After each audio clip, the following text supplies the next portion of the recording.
है किसान संगठित होकर के लड़ नहीं सकता है और प्रशासन के अधिकारी जो है, जो सत्ता का अधिकार है, उस अधिकार का इस्तेमाल करके दमन करके और जमीन का अधिग्रहण का जो प्रोसेस है वो पूरा कर देता है। और आपने कहा कि इसके लिए एक्ट में संशोधन करना पड़ेगा। एक एक्ट है पूरे भारत के लिए जो भारत सरकार ने भूमि अधिग्रहण अधिनियम 2013 बनाया है, वही एक एक्ट है और उस एक्ट में साफ प्रोविजन है कि जो जमीन का कीमत है, मौजूदा दर है, उस दर का 4 गुना अधिक भुगतान करना होगा। दर कौन तय करेगा? सभी राज्यों में, पंजाब से चले आइए, कर्नाटक से चले जाइए, जमीन का कीमत तय करता है। गांव में सभा आयोजित होती है और गांव के सभा में उसका मूल्य तय होता है कि यहाँ अभी जमीन का रेट ये है। ये यहाँ जो बना हुआ है सिस्टम कि जो सर्किल रेट होगा उसके आधार पर भुगतान होगा। ये सर्किल रेट बनाने वाले जो प्रशासन के अधिकारी हैं, सारे लुटेरे और चोर हैं। काला कमाई उनके पास में है, जमीन वो खरीदते हैं। उनकी कोशिश ये होती है कि सर्किल रेट कम हो ताकि उनको रजिस्ट्री का जो कॉस्ट है वो कम लगेगा। आप एक बात जान लीजिए कि आज काला धन से डरने वाली सरकार, काला धन हम लाएंगे, 15 लाख रुपया सभी खातों में पहुंचाएंगे। आज क्या हो रहा है? जमीन का रेट है 10 लाख रुपया। 10 लाख रुपया हर आदमी के पास में ब्लैक पैसा नहीं है। हम 10 लाख रुपया इकट्ठा करते हैं, हमारा व्हाइट पैसा है और रजिस्ट्री का कॉस्ट 2 लाख रुपया है तो 8 लाख रुपया इकट्ठा किया जाता है ब्लैक पैसा। व्हाइट पैसा ब्लैक हो रहा है। जो स्थिति बनी हुई है, उस स्थिति में जो सर्किल का जो रेट है, उस सर्किल रेट जो है सरकार अपने रेवेन्यू के लिए फिक्स करती है। हम जमीन का जो रेट है हम खुद तय करेंगे। और एक बात आप जानिएगा कि अगर सर्किल रेट एक्ट अगर एक होता तो 32 लाख 33 लाख रुपया एकड़ के हिसाब से पेमेंट हो रहा है उत्तर प्रदेश में, और बिहार आते आते रेट खत्म हो जा रहा है। जिस रास्तों से गुजर रहा है, अगर जाति विशेष का गांव है, जात का नाम नहीं लेना चाहिए, हम लोग जात का नाम नहीं लेते हैं, लेकिन खासकर जातियों का जो गांव है वहाँ रेट बढ़ कैसे जाता है। अदर्श लोगों के गांव जाते जाते रेट घट कैसे जाता है। जो कीमत है जमीन का, सबको पता है कि इस इलाके में जमीन का कीमत क्या है। जो जमीन का मौजूदा जो कीमत है, उस मौजूदा कीमत का 4 गुना अधिक जमीन जो है उसका रेट है और उसी रेट पर हम जमीन देंगे। और हमारा रेट वीडियो सीओ ये तय नहीं करेगा। आज वीडियो और सीओ बहुत महत्वपूर्ण हो गया है। हम लोग जब अभी एक रजिस्टर हम लोग उठा रहे थे, पुराना कुछ कहीं से मिल गया, वो 60-61 का रजिस्टर 10 रुपया मन धान का रेट था, यानी 2.5 मन का 1 क्विंटल, और उस समय 125 रुपये सोने का रेट था। 10 क्विंटल धान में 10 ग्राम 11 ग्राम सोना हुआ करता था। आज क्या रेट हो गया? किसान का कीमत का जो किसान पैदा करता है उसका रेट घट रहा है। बाजार का कीमत, जो बाजार से सामान आ रहा है उसका कीमत बढ़ रहा है। सारा चारों तरफ से किसानों का शोषण हो रहा है। हमारा जो जमीन है, हमारी जिंदगी है, धरती को मां कहते हैं लोग, उसके कीमत को भी ये लोग कम करके आंक रहा है और सारा जमीन छिरा जा रहा है। आप याद करिए, 9 महीना किसान जो है, 7 महीने तक किसान धरना पर बैठा हुआ था। क्या था लड़ाई? 3 विधेयक एक साथ पार्लियामेंट में आया था। एक विधेयक में क्या था? कॉन्ट्रैक्ट फार्मिंग, आपके हाथ से आपकी खेती छीनी जाएगी। आपके हाथ में खेत रहेगा लेकिन आप जो चाहिएगा फसल लगाना, फसल नहीं लगा सकते हैं। कंपनियां, कॉर्पोरेट कंपनियां बताएगी कि आपको कीमत क्या, फसल क्या लगाना है। बीज वो देगा, खाद मुहैया वो करेगा, और अगर पैदा नहीं हुआ तो जिम्मेदारी उसकी नहीं, जिम्मेदारी आपकी।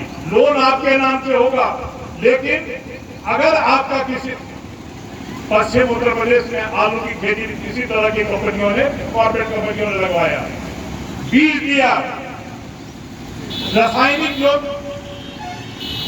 कीटनाशक दवाएं होती है वो उपलब्ध कराया, और उपज हुआ ही नहीं, और सारा का सारा लायबिलिटी किसानों पर तय होने लगा। फिर किसान सड़क पर निकला। पश्चिम उत्तर प्रदेश का किसान यूनाइट है, इसलिए सुखी है। पंजाब का किसान यूनाइट है, इसलिए खुशी है। आपके जो आप अन्न पैदा करते हैं वो एमएसपी के दर पर बेचता है, आप उनका धान बिकता है 2100-2200 रुपया क्विंटल, आपका धान बिकता है 1200, 1300, 1400 रुपया क्विंटल। 700 से 800 रुपया क्विंटल किसान, बिहार का किसान जो है वो घाटे पर रहता है। यही कारण है घाटे की खेती होने के चलते पूरे देश भर में आप घूम जाइए, कर्नाटक में चले जाइए, केरल में चले जाइए, पंजाब में चले जाइए, दिल्ली में चले जाइए, वो जो मजदूरों की मंडी लगती है उसमें सब जगह बिहारी मजदूर खड़ा मिलता है। बिहारी किसान का, बिहार का जो किसान था, छोटा किसान था, वो मजदूर बन गया इनके गलत नीतियों के कारण। और ये गलत नीतियां जो बिहार में लागू हुई वो इसलिए लागू हो गया कि यहाँ का किसान कभी संगठित नहीं हुआ और अपने अधिकार को लेकर के सड़क पर नहीं उतरा। जिस दिन आप सड़क पर उतरेंगे, किसी वीडियो का, किसी डीएम का, किसी भूवजन पदाधिकारी का ये हैसियत नहीं है कि आपकी जमीन को छीन देगा। यूनाइट रहिए, लड़ने के लिए तैयार रहिए। राकेश टिकैत आए थे 3 दिनों के लिए, अब वहाँ कैमूर के पार्ट में, बक्सर के पार्ट में एक किसान वहाँ खड़ा है, पश्चिम उत्तर प्रदेश का किसान खड़ा है। ये जो सड़क है भारतमाला की सड़क, वो सड़क तब तक नहीं बनेगी जब तक किसानों का वाजिब भुगतान नहीं होता है। जो दर है, मौजूदा दर, मार्केट दर से 4 गुना जब तक भुगतान नहीं होता है किसानों का, 1 इंच कोई जमीन नहीं लेगा और नहीं लेने देंगे। और हम जमीन को जान दे करके रक्षा करेंगे, इस संकल्प के साथ आपको सड़क पर आना पड़ेगा और आपकी कोई जमीन छीन नहीं सकता है। और जो जमीन लूटने की जो कार्रवाई हो रही है, केवल किसानों की जमीन नहीं लूटी जा रही है। जिस संस्थान का स्थापना गांधी ने किया था, सर्व सेवा संघ गांधी का बनाया हुआ संगठन है। जयप्रकाश नारायण ने 13 एकड़ जमीन खरीदी थी सर्व सेवा संघ के लिए। डॉक्टर राजेंद्र प्रसाद, लाल बहादुर शास्त्री उसके गवाह है। पैसा देकर के जमीन की रजिस्ट्री रेलवे से जमीन लिया गया था। एक दिन डीएम और कमिश्नर द्वारा का गया और कहा कि नहीं, रेलवे से गलत जमीन लिया गया है। ये लाल बहादुर शास्त्री ने जो साइन किया था, जयप्रकाश नारायण ने जो साइन किया था, वो सब गलत है, गलत ढंग से जमीन लिया गया है। और फिर से उस जमीन को खाली कर दिया लोगों ने, सब लोगों को बाहर निकाल दिया। ये लड़ाई अब जो है धीरे धीरे फैल रही है। पूरे देश भर के गांधीवादी 10 तारीख को इकट्ठा होंगे।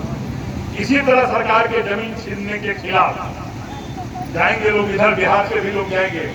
एक भी जमीन हम नहीं देंगे सरकार को। सरकार जमीन हमसे जबरदस्ती नहीं छीन सकती है, हमको मुआवजा देके दे सकती है, हमको सहमति, हमसे सहमति के आधार पर जमीन दे सकती है, जबरदस्ती जमीन नहीं ले सकती है। ये लड़ाई अब बड़ी लड़ाई होने जा रही है और उस लड़ाई का आप हिस्सा बने और आपकी लड़ाई का पूरे देश भर का जो किसान संगठन है आपके साथ खड़ा है। और हम निवेदन करेंगे राकेश टिकैत से भी, जो भारत के बड़े किसान नेता हैं, आए औरंगाबाद में इस लड़ाई में शामिल होकर के और आपके साथ खड़े हों। और इस लड़ाई में आप कभी अकेले मत मानिएगा। और ये किसी प्रशासन का और किसी अधिकारी का ये हिमाकत नहीं है कि आपकी जमीन छीन ले। एक बात और हम कहना चाहेंगे, ये क्या है जमीन का? भारत सरकार पैसा दे रही है। प्रोजेक्ट किसका है? भारत सरकार का। और पैसा है भारत सरकार का, अटक रहा है बिहार सरकार को। अगर भारत सरकार को का पैसा है तो बिहार सरकार को दिक्कत क्या हो रही है? ये सब घालमेल है, आपको समझना पड़ेगा। सरकारें जितनी भी है, चाहे वो दिल्ली की सरकार हो और चाहे बिहार की सरकार हो, किसानों के मामले में किसी का नियत साफ नहीं है।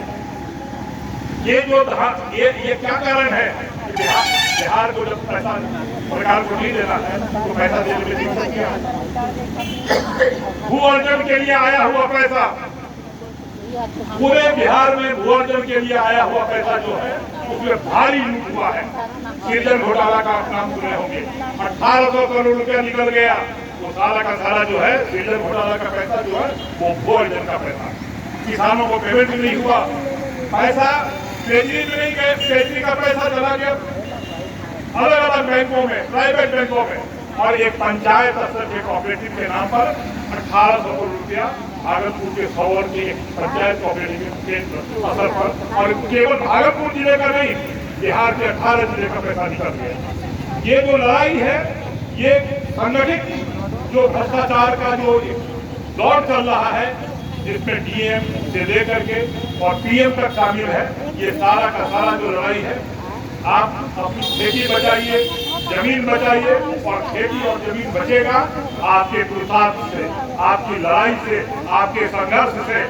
और संघर्ष जो हमारा होगा वो हर हाल में किसानों ने साबित कर दिया। 9 महीना तक धरना पर बैठ करके, 7 महीने तक धरना पर बैठ करके 900 किसान शहीद हो गए, लेकिन किसान पीछे नहीं हटा।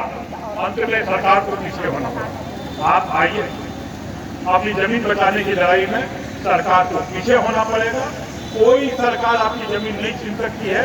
सुप्रीम कोर्ट का आदेश है कि बगैर किसानों की सहमति का आप अपनी जमीन नहीं छीन सकते हैं। इसी बात की बात